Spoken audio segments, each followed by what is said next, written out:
बहुत कम लोग जानते हैं कि रावण का एक बड़ा भाई भी था। ऐसा भाई जो रावण से भी 1000 गुना अधिक शक्तिशाली था। वो पृथ्वी पर नहीं बल्कि किसी दूसरे ग्रह पर रहता था। जब उसे ये समाचार मिला कि उसके छोटे भाई रावण का भगवान श्री राम ने वध कर दिया है तो उसका क्रोध आकाश फाड़ देने वाला था। उसने क्रोध में आकर आसमान से बाणों की वर्षा कर दी। इतनी भयानक वर्षा कि स्वयं भगवान श्री राम, लक्ष्मण जी और वानर सेना के महान योद्धा तक मूर्छित हो गए। पर यह सब शुरू कैसे हुआ?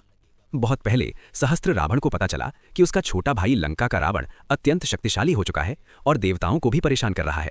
यह सुनकर सहस्त्र रावण के मन में ईर्ष्या जाग उठी।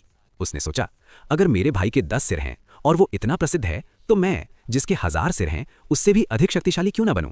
उसने कठिन तपस्या शुरू की। हजारों वर्षों तक एक पैर पर खड़ा रहा, अपने ही शरीर का मांस अग्नि को अर्पित करता रहा। उसकी तपस्या से तीनों लोक कांप उठे। अंततः भगवान ब्रह्मा प्रकट हुए। ब्रह्मा जी बोले, वत्स, बताओ तुम क्या चाहते हो? सहस्त्र रावण बोला, मुझे ऐसा वरदान दीजिए कि मुझे कोई देवता, कोई दानव, कोई मानव और कोई पुरुष कभी भी मार न सके। ब्रह्मा जी बोले, तथास्तु, और वे अंतर्ध्यान हो गए। पर सहस्त्र रावण एक बहुत बड़ी भूल कर चुका था। अहंकार में उसने स्त्री को कमजोर समझकर अपने वरदान में शामिल ही नहीं किया। समय बीता। भगवान श्री राम ने लंका पर विजय पाई। रावण मारा गया। अयोध्या में उत्सव मनाया गया। एक दिन कई ऋषि श्री राम की सभा में आए और बोले, प्रभु, अब आपकी बराबरी का कोई शत्रु नहीं बचा। ये सुनकर सीता जी हल्का सा मुस्कुराईं। सभा में सब चौंक गए। सीता जी बोली, हे प्रभु, रावण तो बहुत छोटा राक्षस था। असली खतरा उसका बड़ा भाई है, सहस्त्र रावण।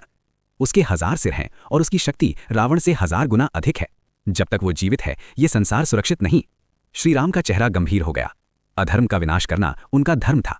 उन्होंने सेना तैयार की और पुष्कर द्वीप के लिए प्रस्थान किया। युद्ध संगीत। लंबी यात्रा के बाद सेना पुष्कर द्वीप पहुंची। जैसे ही वे भूमि पर उतरे, सहस्त्र रावण की राक्षसी सेना उन पर टूट पड़ी। भयानक युद्ध शुरू हो गया। तभी आकाश अंधकारमय हो गया। एक विशाल रथ उतरा और उस पर खड़ा था सहस्त्र रावण। 1000 सिर गर्जना कर रहे थे। 2000 हाथों में चमकते अस्त्र। वो बोला, मेरे भाई को मारकर तुम गर्व महसूस करते हो। आओ राम, अगर दम है तो मुझे हरा कर दिखाओ। देखते हैं तुम्हारे पास कितने तीर हैं मेरे 1000 सिर काटने के लिए। युद्ध संगीत। श्री राम ने धनुष उठाया। अग्नि बाण चले, उसने पी लिए। वायु बाण चले, उसने रोक लिए।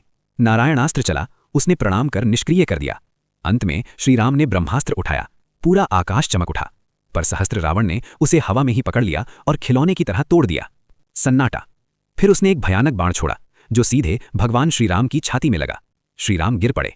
लक्ष्मण भी गिर पड़े। पूरी सेना मूर्छित हो गई। अब रणभूमि में सिर्फ सहस्त्र रावण की भयानक हंसी गूंज रही थी।